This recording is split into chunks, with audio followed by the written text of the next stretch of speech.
Balak niyo bang maghanda ng karneng baboy sa Pasko? Kung oo, magdagdag ng budget dahil nagmahal na yan.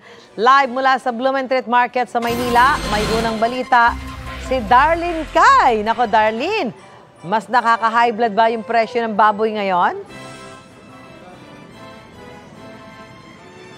Medyo, Susan, tumaas na nga kasi yung presyo ng karneng baboy at ilang klase ng gulay dito sa Blumentritt Market sa Maynila.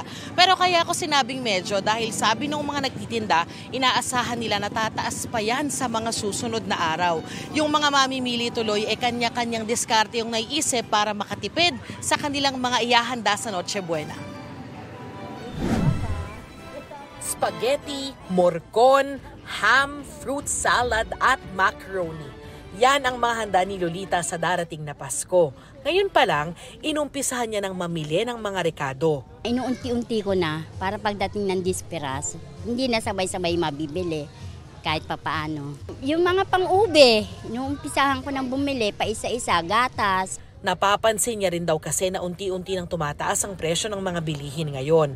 Kaya naman si Gina, hindi pa man nag-uumpisang mamili ay nakaplano na ang diskarte sa pamamalengke.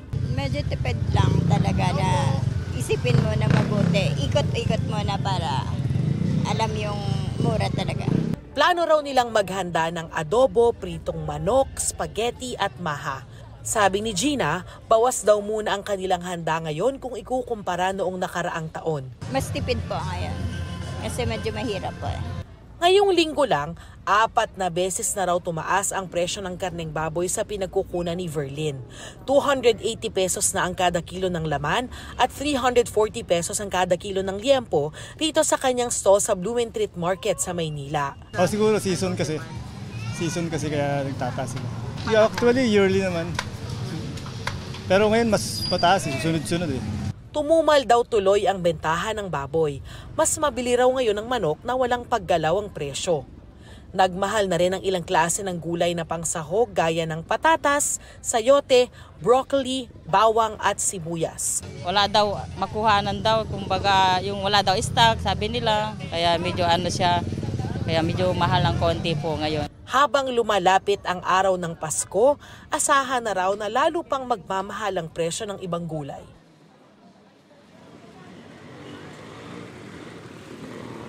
Susan, samantala na una nang sinabi ng Department of Agriculture na inaasahan nilang magiging stable naman yung presyo ng maraming agricultural products ngayong holiday season.